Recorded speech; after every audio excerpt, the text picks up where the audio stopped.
Hello and welcome to Connect. I'm your host, Randy Shabilo. Today we'll have Don Atchison speaking about the World Trade Center in Saskatoon and Steve Shannon talking about the City Hospital Foundation. And as always, we'd like to connect with you. Tweet us at Shaw TV Saskatoon. Find us on Facebook or email shawtvconnect@shaw.ca.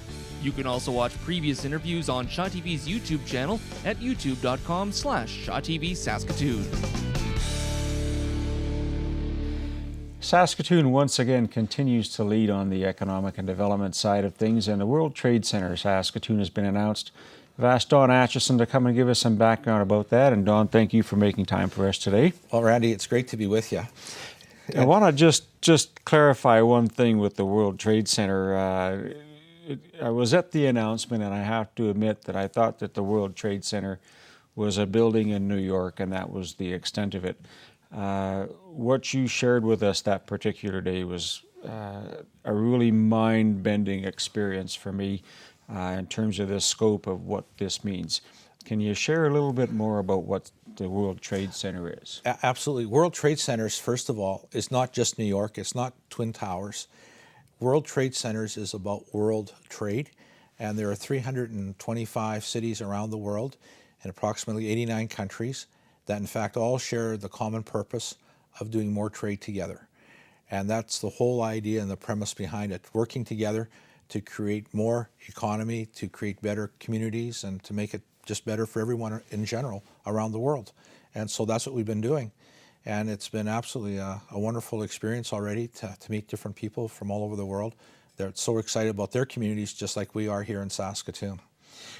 How do you find selling Saskatoon and Saskatchewan? We have some video from Tourism Saskatchewan. What's the feedback you're getting on where we're located and what we're all about? Well, first of all, some of the members in World Trade Center, when they tell me where they're from, I have to confess that I'm not sure where they are. And so when we were dealing with our World Trade Center here, I thought it was exceedingly important to talk about Saskatoon and Saskatchewan, because our motto is serving Saskatchewan, serving the world. And this isn't about just Saskatoon. This is about an entire province. This is about northern Saskatchewan, central Saskatchewan, and southern Saskatchewan. This is about the outfitters up north. It's about our lumber industry, our fishing. It's about the cities with our manufacturing, processing that we have, the agricultural end of things that we have. And so we wanted to be able to show the rest of the world what Saskatchewan was truly about. And when we go to these meetings and we tell them that we have a forest larger than the country of Germany, and that we have 100,000 lakes, that we do approximately 30% of all the agricultural production in Canada, they just look at you in wonderment and wonder, how is that possible? And so it's been just great being able to talk about the city and the province and all the wonderful things that we have here. So it's, as I understand it, not so much the concept of just a building, but a network of other like-minded cities and businesses that export and trade. Absolutely, and it's about helping each other too. So for example, in Europe, they have 300 universities that are attached to World Trade Centers. And the reason why they're attached to World Trade Centers is they're great at innovating, but they're very poor at marketing. So why wouldn't you put an innovator with a marketer and put them together? You have other ones in World Trade Centers that in fact are at the oceans. They've got great seaports that do a lot of importing, exporting. So they're trying to reach into their countries to bring their products back out, to be able to ship them around the world. And we've been dealing with people like that too. So the whole idea behind World Trade Centers is to be able to work together and have this common theme. And so it's been working very well for us already. So it's not so much a franchise, but it is a license then, not just everyone can have a World Trade Center. They are not franchises. They are not like a restaurant, whatever the case is. Each license is different. For example, in our case, we're focusing on inbound and outbound trade. Other World Trade Centers, for example, they deal in financial matters. And some of them are, in fact, in tax-free zones. And so there's a whole host of different ways of being able to do this. So, for example, if you wish to deal with someone in China and you have a new widget that you think is new and exciting that they should have, you can contact the Chinese director and say, what cities might be interested in our widgets that we have here? Well, within a few days, they'll get back to you and say that these are likely sources that you might be able to deal with. You can make contacts. You can cut down on the time of having to go over to make the first initial contacts, then the second one, then finally making a sale, which could be 3 years later. And you can compress that down into perhaps 60 or 90 days. A prime example is seeded that's coming up right now in Canada here with the Europeans and with the agriculture on that. So what's occurred right now is over in Europe there, one of the World Trade Centers saw this as perhaps hurting their agricultural end of things. So they reached out into South America. They picked a country that they wanted to do business with. They phoned the South American director and asked him if they thought that was the right country. He said, I'll check it out for you. Can I check some other countries? He got back to them and said, the country you want to go to, I don't know if there's a high rate of success that you're going to have there, but these 3 other countries, so they went there, and then before long, they ended up doing deals with them. Well, instead of spending years and coming up fruitless, they're able to get to where they need to be in a very short period of time. And so what this is all about, it's helping each other. World Trade Centers, they know people who know people. And they're not at the 30,000 foot level. They're right down at the grassroots level, dealing with people on an ongoing basis all the time. They touch at least 750,000 businesses and 5 million people. Those are phenomenal numbers, and I think Saskatoon, Saskatchewan, primarily an exporting province and city. Some of the technology that we have here as well. Do you see a lot of the younger demographic coming into the fold, or is this kind of a broad-based spectrum of people that are participating in trade? In trade, it's broad-based because you can have young people with young ideas and great ideas. And what's happening is you can have a young company, and you may have believed that you've reached your plateau here in Saskatchewan. And believe it or not, it seems to be easier to do international trade than it does to do national trade. And so consequently, what it does is it opens that door for them to be able to take them to the next level.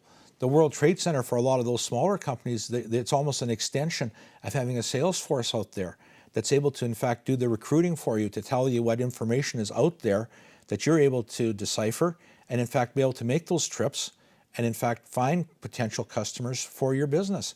So it's a wonderful concept, and it's a great idea. And the whole idea here in Saskatoon is it's just not for big companies. People always think international means you have to be the big companies, have to be on the Toronto Stock Exchange. Well, that's the furthest thing from the truth. This is about smaller companies having that same opportunity to be able to branch out and be international too at the same time. So the building itself, can you allude to the fact that it's 9 stories, I think? It's 9 stories. It's approximately 122,000 square feet, and we have 4.5 trays of underground parking with it too. On top of it, on the 9th floor, we're going to have a 120-seat lecture theater up there. It's going to have a balcony on it. There will be breakout areas. So, in fact, you'll be able to walk out onto the balcony and have a look around and just be able to relax. And then the other thing we put in it, too, is, in fact, we put in a workout area. So for those who work in the building, we're going to be able to go upstairs and work out instead of having to go to other places to do it. Other things we've done is, for example, just not underground parking, but in fact, we've put in underground parking lockers for bikes. And there'll be a wet room down there, so if you cycle down to work, you'll be able to take a shower, whatever the case is, and be all ready when you need to be for work on top of it. So we're trying to include as many people as we can, from those that are active in cycling or walking, whatever the case might be, to those who just wish to drive their car to and from work.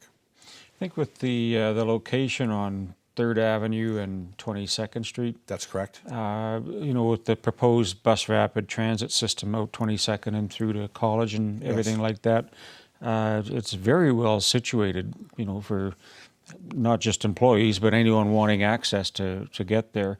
Are there plans for any more of these in Saskatchewan, or is Saskatoon the only one? Saskatoon right now is the only one. We hold the license for it.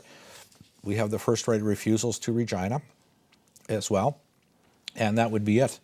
The whole idea behind this, though, is when you talked about bus rapid transit, one of the parts of the application with them was how far away are you from an airport? What type of mass transportation do you have? How long does it take employees to get to and from work in a vehicle? All those questions were asked. Are you a pedestrian-friendly community? And they wanted to know all those things about you, too, at the same time. So it's just not like you go out and get a license. There was far more to it than that. You mentioned the airport. Is there any feedback that you're getting on the connectivity of our flights and more direct flights into Saskatoon from other centers, or what's the feedback there? We'd always love to have more direct flights. Right now, we have the direct flights to Vancouver twice daily. We've got Edmonton, Calgary, Winnipeg, Toronto.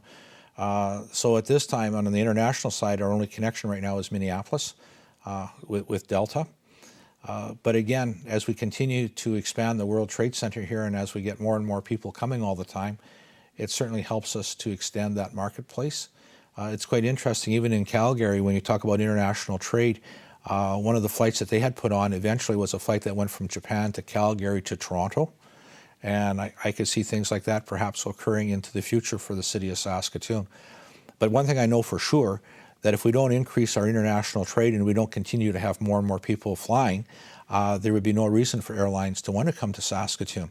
So it's exceedingly important that we keep on building our international trade and continue to have more and more people coming to our community to see what a great place it is to do business. And in fact, in the end, set up businesses here, invest in our community, more jobs in our community, and everyone to be far more successful in the end. I think you've always been a champion in a big way for Saskatoon to not just compete, but compete in world-class facilities and that mindset. And I think you should be commended for encouraging a lot of us to take on that challenge.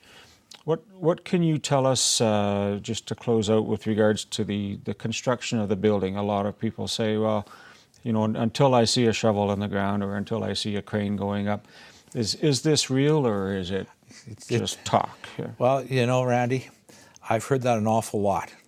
When we did River Landing, that was a case in point, 60 years in the waiting. Circle Drive South was 100 years yeah. in the waiting. It seems like a lot of the projects I've been involved with along the way, there seems to have been a lot of doubting Thomases and wondering if we're going to get there. And the answer is yes, we are going to get here with the World Trade Center. Hopefully we'll get started later this year into the winter season. And the reason being for the winter season is because with 4.5 trays of underground parking, you're going down an awfully long way.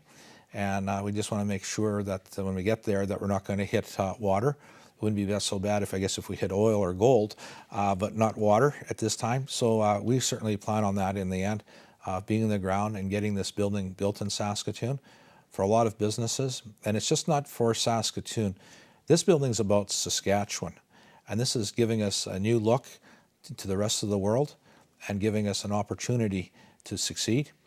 And I always think of the one quote that Mark Twain said all the time. He says, years from now, we'll be more disappointed by the things we didn't do than the things we did do. And so often people say, I could have, I should have, if I only would have. Well, in this case, we're going to. Don, I want to wish you all the best and thank you for bringing this vision to Saskatoon. And I want to say that it's great to be on that world-class stage. Well, Randy, if I can add just one more thing. If it wasn't for John Williams, it wouldn't happen. Thank you and John. Thank you. Good. We'll be right back.